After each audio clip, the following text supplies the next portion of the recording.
नमस्कार दोस्तों, स्वागत है आपका आपके अपने YouTube channel Learn Tech Galaxy पर। दोस्तों आज हम लोग मैकेनिकल इंजीनियरिंग के सेक्शन में effect of tool setting on top rake angle and front clearance angle के बारे में बात करेंगे। तो आइए डिटेल में बात करते हैं। When we do machining we set tool at the centre of work in case of turning. In that condition, the top rake angle and front clearance angle of the tool will remain as granted on the tool. But if tool is set below or above the center height of axis of work, then the top rake angle and clearance angle will have different values than the angle granted on the tool. दोस्तों जब हम लोग turning में tool set करते हैं तो हमेशा centre पे सेट करते हैं, लेकिन यदि टूल हमारा सेंटर हाइट से ऊपर या नीचे हो तो जो एंगल हम लोग टूल पे ग्राइंड करते हैं, टॉप रेक एंगल और फ्रंट क्लियरेंस एंगल, उनकी वैल्यूज़ बदल जाती हैं। तो उसका क्या प्रभाव पड़ता है, कैसे बदलती है, हमें वही बात करनी है आज। दोस्तों यहाँ पर हम लोगों ने एक टूल की ड्राइंग बनाई है, तो जिसमें फ्रंट क्लियरेंस एंगल और टॉप रेक एंगल दिखाया गया है। जैसा कि आप यहाँ पर देख पा रहे हैं कि यहाँ पर ये एंगल जो है हमारा फ्रंट क्लियरेंस एंगल है और ये वाला एंगल जो है ये हमारा टॉप रेक एंगल है। तो इस पर क्या प्रभाव पड़ता है टूल सेटिंग का, वो हम देखेंगे आगे। Effect on rake and clearance angle. In normal condition cutting tool is set at the centre of machine axis which is same as work axis for concentric turning. If cutting tool point is set above the work axis then there will be decrease in front clearance angle and increase in top rake angle. If tool height is further raised, then a stage will occur when clearance angle will be 0. Then tool will not cut but rub the work. जब हम tool को centre height से ऊपर set करते हैं तो clearance angle हमारा घट जाता है और टॉप रेक एंगल बढ़ जाता है। और यदि हम उसको और भी आगे ऊपर बढ़ाएं तो एक स्थिति ऐसी आती है जब फ्रंट क्लियरेंस एंगल बिल्कुल ज़ीरो हो जाता है। तो उस कंडीशन में या उसके बाद में हमारा टूल कटिंग करना बंद कर देता है और सिर्फ रबिंग करता है। और उसी के अनुसार यदि हम टूल को सेंटर हाइट से नीचे सेट करें तो हमारा फ्रंट क्लियरेंस एंगल बढ़ जाता है और टॉप रेक एंगल घट जाता है। तो क्या प्रभाव पड़ता है आइए डिटेल में देखते हैं। दोस्तों यहाँ पर हम लोगों ने एक ड्राइंग बनाई गई है जहाँ पर टूल को सेंटर हाइट से ऊपर सेट किया गया है। तो यहाँ पर आप जैसा कि देख पा रहे हैं कि जो ब्लैक लाइनें हैं, यहाँ पर जो ये ब्लैक लाइनें हैं, ये हमारा वो एंगल है जो हमने टूल पे इनिशियली ग्राइंड किया था। लेकिन जब हम इसको सेंटर हाइट से ऊपर सेट करते हैं तो जो हमारा एंगल है वो ये हो जाता है। ये वाला जो एंगल है हमारा एक्चुअल एंगल आ जाता है, जो इफेक्टिव एंगल है ये हमारा ये हो जाता है क्लियरेंस एंगल। अब उसी प्रकार से जैसा कि आप यहाँ पे ड्राइंग में देख पा रहे हैं तो यहाँ पर जो ये वाला एंगल है ये हमारा टॉप रेक एंगल इनिशियली जो हमने टूल पे ग्राइंड किया था वो था।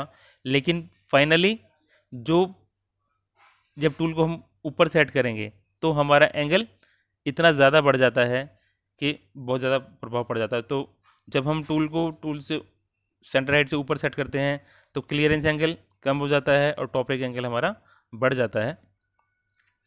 उसी प्रकार से टूल को यदि हम सेंटर हाइट से नीचे सेट करें तो जैसा कि आप लोग यहाँ देख पा रहे हैं कि ये वाला एंगल जो है हमारा ग्राइंडेड क्लियरेंस एंगल है, और यदि टूल को सेंटर हाइट से नीचे सेट करेंगे तो क्लियरेंस एंगल हमारा बढ़ जाता है।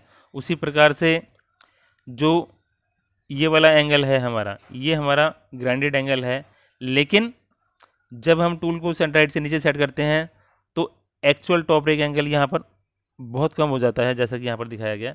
तो इसी प्रकार से आइए डिटेल में बात करते हैं कि किस प्रकार से कितना प्रभाव पड़ता है। तो एक क्वेश्चन सॉल्व करके देखते हैं। Calculate the effective top rake angle and effective clearance angle when tool is set 2 millimetre above the work axis and work is of 40 millimetre diameter. Tool was ground with rake and clearance angle of 10 degree and 7 degree respectively. तो clearance angle 7 degree रखा गया है और top rake angle 10 degree रखा गया है। तो उस पर क्या प्रभाव पड़ेगा जब टूल हमारा 2 मिलीमीटर ऊपर सेट किया जाएगा। तो जैसा कि मैंने ये ड्राइंग दिखाया तो यहाँ पे बी पॉइंट वो है जहाँ पर हम लोगों ने टूल को सेट किया है।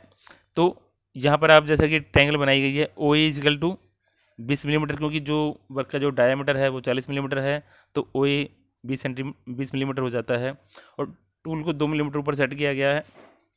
तो जो साइन थीटा एंगल है, यहाँ पर जो ये थीटा एंगल है ये हमारा 2/20 अर्थात 0.1 वैल्यू निकल कर आती है। तो लॉग टेबल से देखने पर, नेचुरल साइन की टेबल से देखने पर 5 डिग्री 44 मिनट का हमारा एंगल निकल कर आता है। अब जो इफेक्टिव टॉप रेक एंगल है वो बढ़ जाता है, तो 10 डिग्री जमा 5 डिग्री 44 मिनट अर्थात 15 डिग्री 44 मिनट हो जाएगा वो। और जो क्लियरेंस एंगल है वो कम हो जाता है, तो 7 डिग्री में से 5 डिग्री 44 मिनट हम लोग घटा देंगे तो 1 डिग्री 16 मिनट का हो जाएगा। तो यानी कि आप देख पा रहे हैं कि यदि टूल 2 मिलीमीटर ऊपर बांध दिया जाए तो क्लियरेंस एंगल 7 डिग्री से 1 डिग्री 16 मिनट रह गया, यानी कि ना के बराबर हो गया। तो इतना प्रभाव हम टूल पे पड़ जाता है। आइए एक क्वेश्चन और सॉल्व करके देखते हैं। यही टूल यदि 2 मिलीमीटर नीचे सेट किया जाए तो डायमीटर 40 मिलीमीटर है, तो 20 मिलीमीटर हमारा वर्क कर OA हो जाता है। AD जो है हमारा 2 मिलीमीटर है जैसे क्वेश्चन में दिया गया है। साइन थीटा 0.1 और जो थीटा है वो नेचुरल साइन की टेबल से देखने पर 5 डिग्री 44 मिनट निकल कर आता है। तो जो इफेक्टिव टॉप रेक है जब टूल नीचे सेट करते हैं तो वो घट जाता है, तो 10 डिग्री दिया गया था तो 5 डिग्री 44 मिनट उसमें घट जाने के बाद में 4 डिग्री 16 मिनट हमारा इफेक्टिव टॉप रेक हो जाएगा।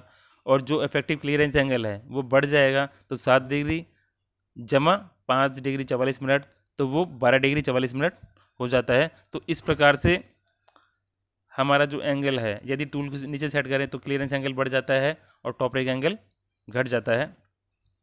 एक क्वेश्चन और सॉल्व करके देखते हैं दोस्तों। Calculate the effective top rake angle and effective clearance angle when tool is set 2 millimetre above the work axis and work is of 60 millimetre diameter. Tool was ground with rake angle of 10 degree and 7 degree respectively. अब OA 30 millimetre है क्योंकि diameter 60 millimetre दिया गया है हम लोगों को। AB 2 millimetre है, तो साइन थीटा 0.066 अर्थात 3 डिग्री 48 मिनट निकल कर आता है नेचुरल साइन की टेबल से देखने पर। तो इफेक्टिव टॉप रेक एंगल बढ़ जाता है, तो 10 डिग्री जमा 3 डिग्री 48 मिनट अर्थात 13 डिग्री 48 मिनट निकल कर आ जाएगा। उसी प्रकार से इफेक्टिव क्लियरेंस एंगल घट जाता है, तो 7 डिग्री घटा 3 डिग्री 48 मिनट, तो 3 डिग्री 12 मिनट निकल कर आता है। दोस्तों एक क्वेश्चन और सॉल्व करके देखते हैं। Calculate the effective top rake and effective clearance angle when tool is set 2 millimetre below the work axis and work is of 60 millimetre diameter. Tool was ground with rake angle of 10 degree and 7 degree respectively. तो OA 30 millimetre है क्योंकि diameter 60 millimetre दिया गया है हम लोगों को। AD 2 millimetre है, तो साइन थीटा 2/30 अर्थात 0.066 निकल कर आता है, तो थीटा 3 डिग्री 48 मिनट निकल कर आ गया। तो इफेक्टिव टॉप रेक एंगल जो है इस केस में घट जाता है जब टूल नीचे सेट करते हैं, तो 10 डिग्री घटा 3 डिग्री 48 मिनट अर्थात 6 डिग्री 12 मिनट निकल कर आता है। और इफेक्टिव क्लियरेंस एंगल बढ़ जाता है, तो 60 डिग्री जमा 3 डिग्री 48 मिनट अर्थात 10 डिग्री 48 मिनट निकल कर आ गया। तो दोस्तों इस प्रकार से हम लोग कह सकते हैं कि जब टूल को हम लोग सेंटर हाइट से नीचे सेट करते हैं तो क्लियरेंस एंगल बढ़ जाता है और टॉप रेक घट जाता है। इसलिए हम लोगों को हमेशा टूल सेंटर हाइट पे सेट करना चाहिए ताकि जो एंगल हम लोगों ने टूल पे ग्राइंड किए हैं वही हम लोगों को सदैव मिलते रहें। दोस्तों इस प्रकार की वीडियोज़ हम लोग लाते रहते हैं और आगे भी लाते रहेंगे। तो हमारी वीडियोज़ को लाइक कीजिए, शेयर कीजिए, और यदि आप हमारे चैनल पर नए हैं तो सब्सक्राइब कीजिए और बेल आइकन को ज़रूर प्रेस कीजिए ताकि आने वाली वीडियोज़ की आपको नोटिफिकेशन तुरंत मिल सके। दोस्तों आज हम लोगों ने effect of tool setting on top rake angle and front clearance angle के बारे में बात की। धन्यवाद।